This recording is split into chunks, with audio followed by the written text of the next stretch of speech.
மற்றவர்களின் காலில் விழுந்து வணங்கக்கூடாத ராசிக்காரர்கள் யார் தெரியுமா? பெரியவர்களின் காலில் விழுந்து ஆசீர்வாதம் வாங்கினால் நமக்கு நன்மை நடக்கும் என்று சொல்லுவார்கள். அதிலும் குறிப்பிட்ட வயதில் முதியவர்கள் காலில் விழுந்து ஆசீர்வாதம் வாங்குவது ரொம்ப ரொம்ப நல்லது. ஆனால் அதற்கு நேர் எதிர்மாறாக இந்த 3 ராசிக்காரர்களும் யார் காலிலும் விழுந்து வணங்கக்கூடாது என்று ஜோதிடத்தில் சொல்லப்படுகிறது.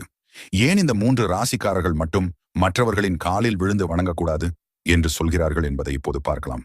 மகரம், கும்பம், துலாம் இந்த 3 ராசிக்காரர்கள் அடுத்தவர்களுடைய காலில் விழுந்து வணங்கக்கூடாது. இவர்கள் யார் கால்களில் விழுந்து வணங்கலாம் என்றால், அம்மா அப்பா வீட்டில் இருப்பவர்கள் காலில் மட்டும்தான் இவர்கள் விழுந்து வணங்க வேண்டும். அதாவது உங்கள் சொந்த பந்தங்கள் என்று இருப்பார்கள் அல்லவா, அவர்களிடம் மட்டும்தான் காலில் விழுந்த ஆசீர்வாதம் பெற வேண்டும். மற்ற வெளி ஆட்கள் யாராக இருந்தாலும் அவர்களின் காலில் விழுந்து வணங்கக்கூடாது. ஏன் இந்த 3 ராசியில் பிறந்தவர்கள் மட்டும் அடுத்தவர்களுடைய காலில் விழக்கூடாது என்றால், இந்த 3 ராசிக்காரர்களும் சனி பகவானின் ஆதிக்கத்தில் உள்ளவர்கள். அதேபோல் உங்களுடைய காலில்